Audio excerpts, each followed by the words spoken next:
Bismillahirrahmanirrahim. Assalamualaikum warahmatullahi wabarakatuh.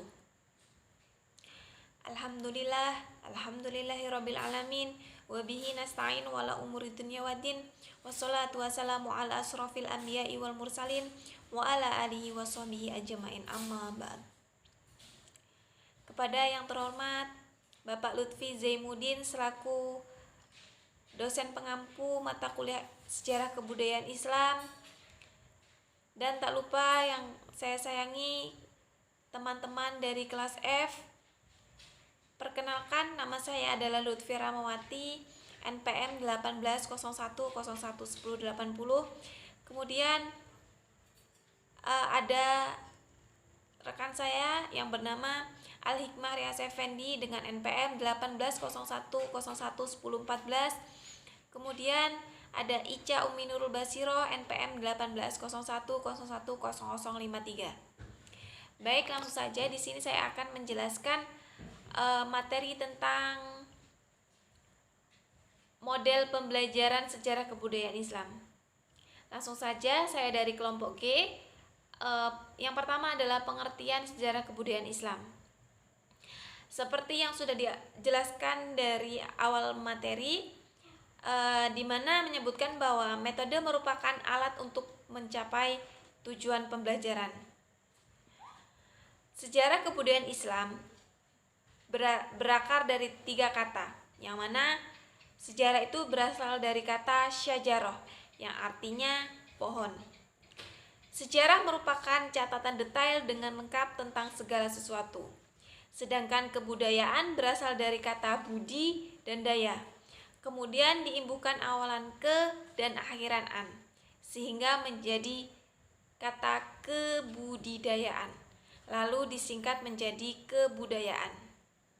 Jadi, kebudayaan artinya segala sesuatu upaya yang dilakukan oleh umat manusia untuk menghasilkan dan mengembangkan sesuatu, baik yang sudah ada maupun yang belum ada, agar memberikan manfaat bagi kehidupan manusia. Kemudian yang selanjutnya adalah tujuan pembelajaran sejarah kebudayaan Islam. Tujuan pembelajaran sejarah kebudayaan Islam sendiri sebenarnya berakar pada pengertian, di mana yang sebelumnya sudah dijelaskan dalam pembahasan. Tentunya tujuan pembelajaran sejarah kebudayaan Islam tidak jauh-jauh dari mengambil pelajaran dan perjalanan sejarah umat-umat terdahulu, baik umat yang patuh kepada Allah dan Rasul-Nya. Adapun tujuan-tujuan dari pembelajaran SKI berdasarkan referensi yang sudah kita pelajari, yaitu yang pertama adalah untuk mengetahui lintas peristiwa, waktu, dan kejadian yang berhubungan dengan kebudayaan Islam. Yang kedua adalah untuk mengetahui tempat-tempat bersejarah dan para tokoh yang berjasa dalam perkembangan Islam.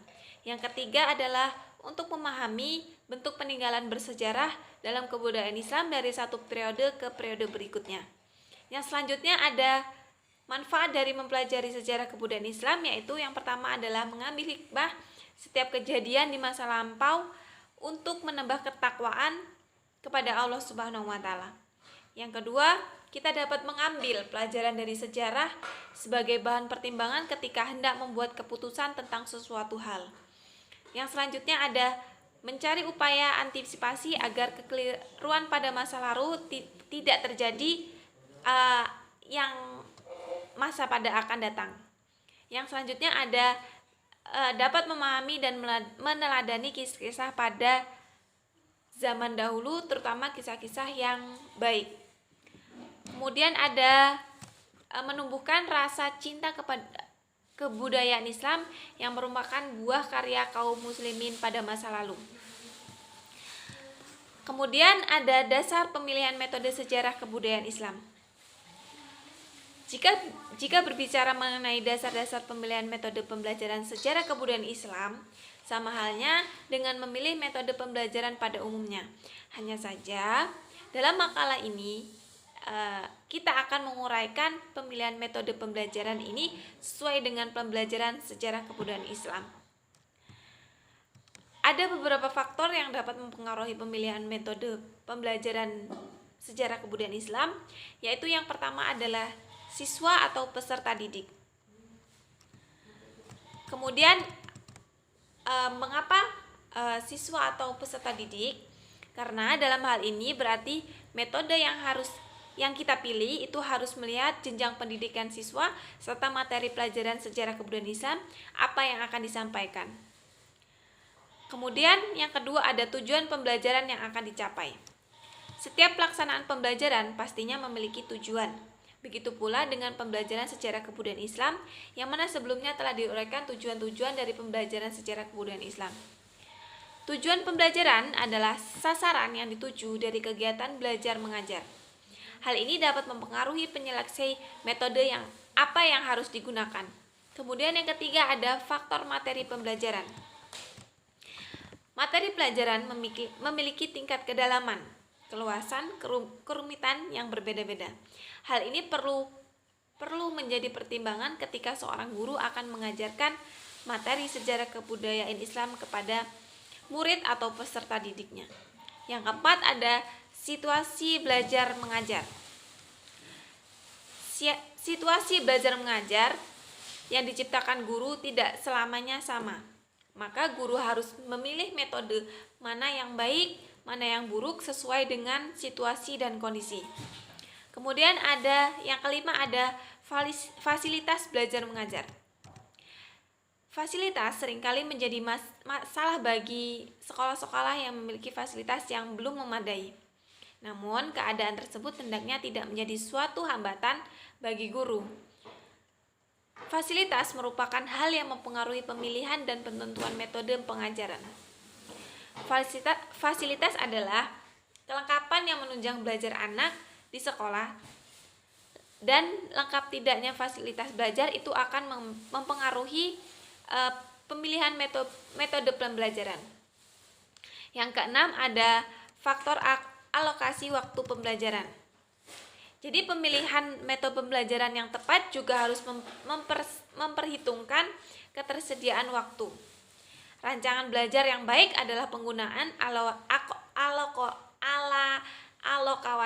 alokasi waktu yang dihitung secara terperinci. Agar pembelajaran berjalan dengan baik, nyaman, tidak ada waktu yang terbuang tanpa arti. Kemudian selanjutnya ada guru. Dalam hal ini, guru mengambil peran penting dalam pemilihan metode pembelajaran. Kenapa? Karena kurangnya penguasaan terhadap berbagai jenis metode menjadi kendala besar dalam memilih dan menentukan metode. Yang delapan ada faktor sarana dan prasarana. Secara garis besar, faktor sarana dan prasarana ini hampir sama dengan faktor fasilitas belajar mengajar. Hanya saja, faktor sarana prasarana tidak hanya berfokus pada proses belajar mengajar saja, melainkan mencakup apa yang dapat dimanfaatkan oleh siswa. Kemudian ada D, penerapan metode pembelajaran sejarah kebudayaan Islam. Metode ini tentu saja banyak sekali macam dan ragamnya. Yang salah satunya adalah dengan menggunakan metode ceramah. Ada lagi dengan metode tanya jawab. Kemudian ada lagi metode diskusi. Kemudian ada lagi metode timeline atau garis waktu. Kemudian banyak lagi metode-metode yang biasa digunakan oleh guru. Hanya saja guru itu harus memilih metode yang tepat, yang mana yang baik digunakan oleh siswanya. Baik, cukup dari saya, cukup sekian. Jadi kesimpulannya dari materi kelompok G adalah setelah kita melakukan pembahasan materi ini, maka kita dapat menyimpulkan dari kelompok kami yaitu sejarah kebudayaan Islam adalah catatan lengkap tentang segala sesuatu yang dihasilkan oleh umat Islam untuk kemaslahatan hidup dan kemaslahatan manusia. Kemudian tujuan pembelajaran sejarah kebudayaan Islam adalah untuk mengambil pelajaran dan perjalanan sejarah umat-umat terdahulu, baik umat yang patuh kepada Allah maupun yang patuh kepada Rasulnya. Kemudian dijadikan pegangan dan teladan untuk kehidupan sekarang dan masa yang akan datang dalam rangka menggapai kebahagiaan hidup di dunia dan di akhirat. Kemudian ada faktor yang dapat mempengaruhi pemilihan metode pembelajaran, yaitu peserta didik, tujuan pembelajaran yang akan dicapai, faktor materi pembelajaran, situasi, fasilitas, kemudian faktor alokasi pembelajaran, dan kemudian guru. Cukup dari saya, cukup sekian. Terima kasih. Saya akhiri. Wassalamualaikum warahmatullahi wabarakatuh.